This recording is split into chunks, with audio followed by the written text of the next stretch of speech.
Shalom jemaat Tuhan, selamat datang kembali di program kita Selah. Dan pada saat ini saya ingin mengucapkan selamat Natal dan Tahun Baru untuk kita semua. Saya percaya di masa-masa ini Tuhan sedang membangun kita kembali, Tuhan sedang menyegarkan kita untuk kita dapat terus mengenal Dia, menerima kehendaknya dalam kehidupan kita, dan kita dapat lakukan itu bersama-sama di tahun yang baru. Luar biasa, mari kita sama-sama siapkan hati kita saat ini, karena kita akan menyembah Tuhan dan mendengarkan firman Tuhan. Mari kita berdoa.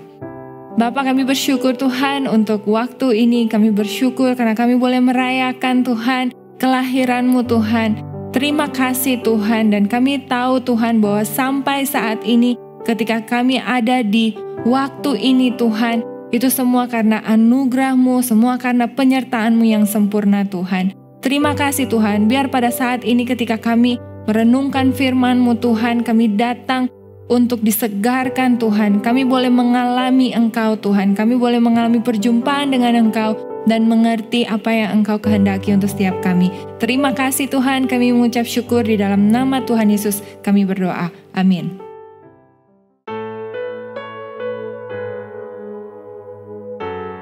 Terima kasih untuk kasih-Mu Tuhan. Terima kasih untuk Natal di hati kami. Seperti palungan, layakkanlah hatiku menyambut-Mu Tuhan. Seperti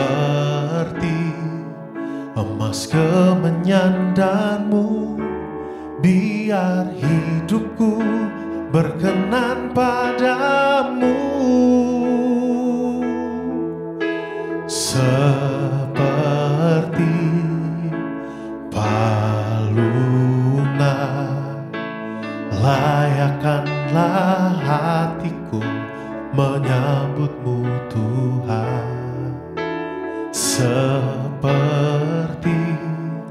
emas kemenyandanmu, biar hidupku berkenan padamu. Sebab Natal tak akan berarti tanpa kasih-Mu. Lahir di hatiku hanya bersama-Mu, Yesusku rasakan selalu. Indahnya Natal di hatiku.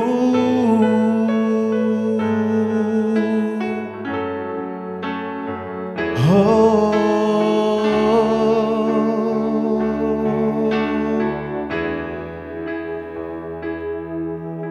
seperti palungan,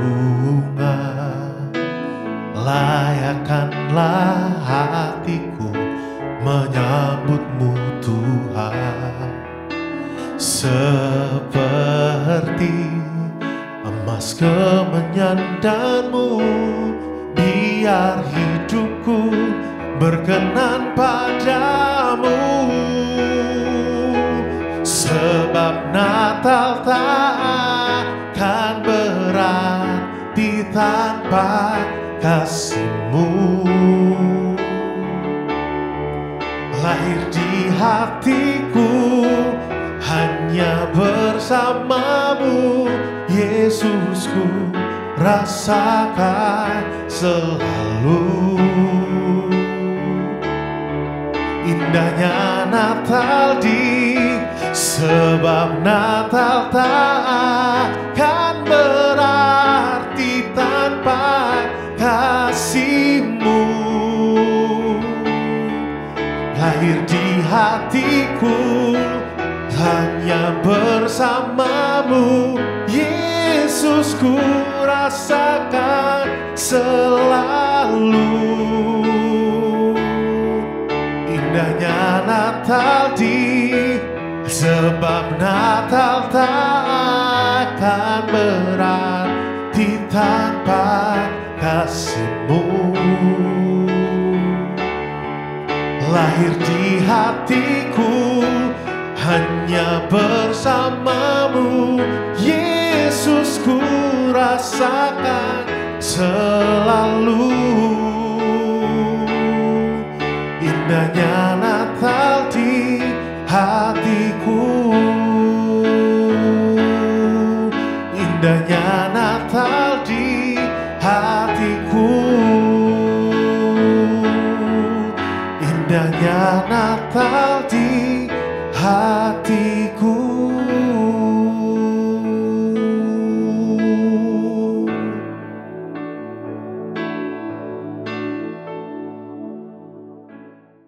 Saudara yang dikasihi Tuhan, kalau kita ingin mendaftar ya, atau kita ingin melamar pekerjaan, biasanya yang kita lakukan adalah kita akan membuat CV, kemudian kita juga akan masuk di dalam interview biasanya dengan perusahaan tersebut. Dan seringkali yang akan kita tulis tentunya adalah hal-hal yang baik, ya, hal-hal itu berupa prestasi kita, kekuatan kita, kelebihan-kelebihan kita, skill kita, semua hal-hal yang positif yang telah kita lakukan. Dan kalaupun ada hal-hal seperti misalnya ada kelemahan, biasanya ditanyakan pada saat interview, kita akan menulis atau kita akan menyampaikan itu dengan cara kita mempolesnya sedemikian rupa sehingga kelemahan ini pun tidak benar-benar terlihat sebagai sesuatu yang fatal, ya, tidak kelihatan sebagai sesuatu yang benar-benar buruk, sehingga apa? Sehingga orang yang menginterview kita atau perusahaan yang akan menerima kita tersebut, yang kita harapkan tersebut, itu dapat menilai kepribadian kita, menilai performa kita, dan diharapkan dapat menerima kita sekalipun kita memiliki banyak kelemahan. Dan itu biasanya yang dilakukan ya, kalau kita ingin melamar pekerjaan atau sudah sampai dalam tahap interview, kita akan membuat serangkaian cerita atau kita menyatakan kepada mereka kita orangnya seperti ini, baik itu hal-hal yang positif, hal-hal yang berupa prestasi kita. Kalaupun ada hal-hal yang negatif, biasanya kita akan mempolesnya.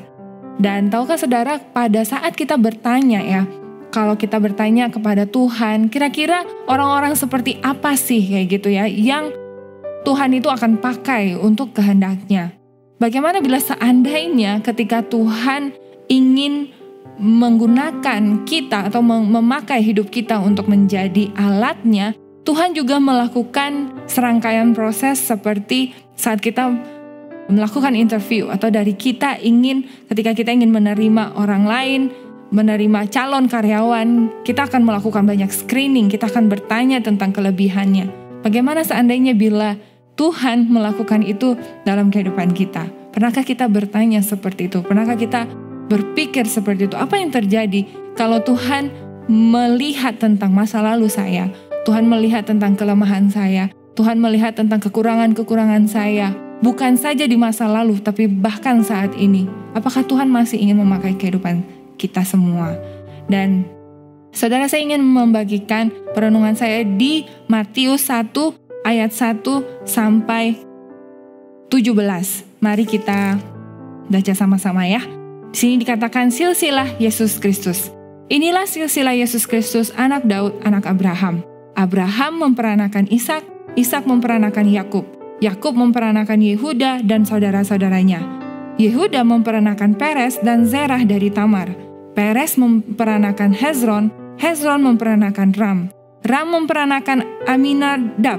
Aminadab memperanakan Nahason. Nahason memperanakan Salmon. Salmon memperanakan Boas dari Rahab. Boas memperanakan Obed dari Rut. Obed memperanakan Isai. Isai memperanakan Raja Daud. Daud memperanakan Salomo dari istri Uria. Salomo memperanakan Rehabeam. Rehabeam memperanakan Abia. Abia memperanakan Asa.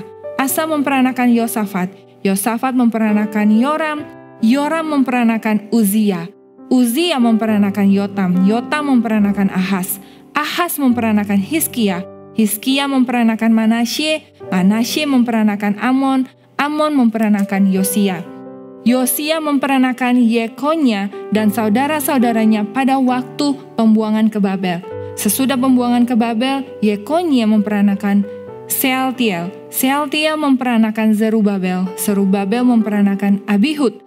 Abihud memperanakan Elyakim. Elyakim memperanakan Azor. Azor memperanakan Zadok. Zadok memperanakan Akim. Akim memperanakan Eliud. Eliud memperanakan Eleazar.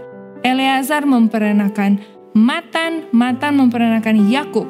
Yakub memperanakan Yusuf, suami Maria, yang melahirkan Yesus yang disebut Kristus. Jadi seluruhnya ada 14 keturunan dari Abraham sampai Daud, 14 keturunan dari Daud sampai pembuangan ke Babel, dan 14 keturunan dari pembuangan ke Babel sampai Kristus. Saudara, kalau kita melihat orang-orang yang tertulis di dalam silsilah Yesus Kristus ini, ada tentunya orang-orang yang kita mungkin jarang mendengarkan nama-nama tersebut. Kita biasanya kalau kita baca, kita cuma skip atau kita tidak begitu familiar dengan nama-nama tersebut. Tapi ada juga nama-nama yang kalau kita perhatikan, kelihatannya atau kita bisa melihat bahwa ini ada sesuatu yang menarik dengan latar belakang atau orang-orang tersebut. Ya, misalnya saja kita bisa melihat ya, mulai dari Abraham contohnya. Kalau kita lihat di sini ya, Abraham ini adalah orang yang beriman, ya kan? Dia disebut sebagai bapak orang beriman.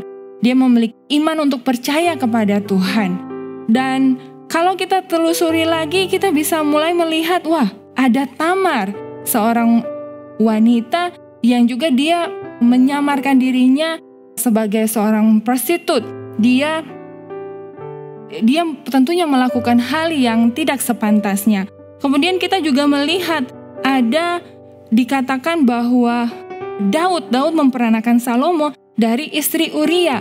Kita tahu bahwa Daud adalah raja yang ditulis bahwa dia adalah orang yang berkenan di hati Allah. Dia dekat dengan hati Tuhan. Tapi di sini benar-benar ditulis bahwa dia memperanakan Salomo dari istri Uria. Kita tahu bahwa Daud sengaja membunuh Uria supaya dapat menikah dengan Batsheba.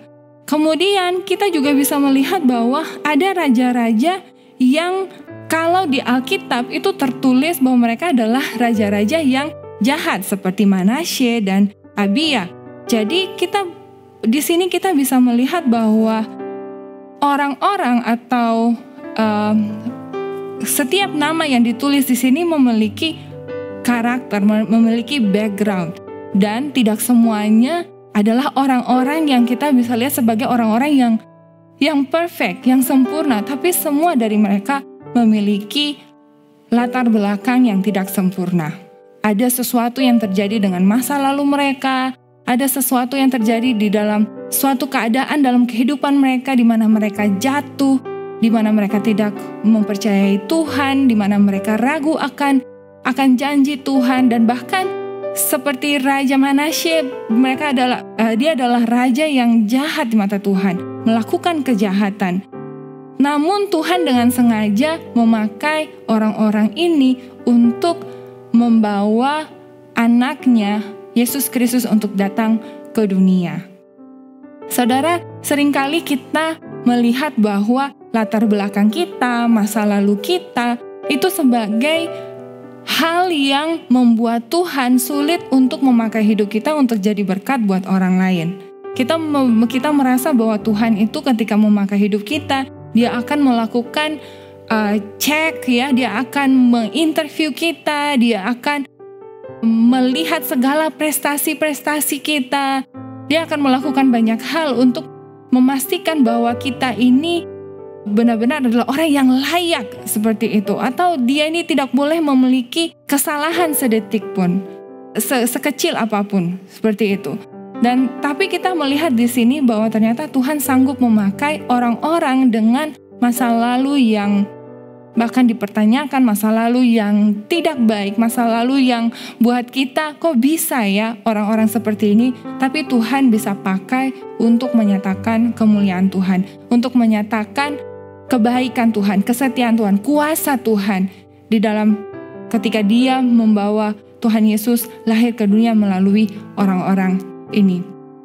Hari ini saya bersama teman-teman, tadi waktu kami meeting, kami juga sempat bercerita ya. Kami bercerita tentang masa lalu kami, masa kecil kami, di mana kami ini adalah anak-anak yang nakal pada zaman itu. Kami suka, kami menjahili teman-teman yang lain, kami memimpin anak-anak yang lain untuk melakukan kenakalan di sekolah seperti itu. Dan saya jadi sadar gitu ya, kalau Tuhan melihat masa lalu saya, kalau saya lihat diri saya seperti itu, wah, anak ini di zaman itu kalau saya lihat diri saya, wah, anak ini sepertinya tidak mungkin deh melayani Tuhan di usianya waktu dia dewasa seperti itu, karena kelihatannya kok kamu nakal banget ya seperti itu. Tapi Tuhan bisa memakai masa lalu kita yang bahkan kelihatannya tidak sempurna untuk menjadi berkat. Dan mungkin bukan hanya cerita saya pada saat masih kecil, saya juga punya banyak pengalaman maupun kejadian-kejadian yang tidak mengenakan, hal-hal yang tidak sempurna yang telah saya lakukan di masa lalu. Tapi itu tidak mencegah atau tidak membuat Tuhan tidak dapat memakai saya. Dan saya melihat bahwa pada akhirnya ini bukan tentang saya, tapi ini adalah tentang Tuhan. Saya menyadari benar-benar saudara bahwa di dalam kelemahan saya, di dalam keterbatasan kita, Tuhan itu sempurna. Tuhan memiliki rencananya yang sempurna. Dia sanggup memakai itu semua untuk mendatangkan kebaikan. Hari ini saya ingin mengajak kita semua, saya ingin mengencourage kita semua pada saat kita ada di penghujung tahun 2022.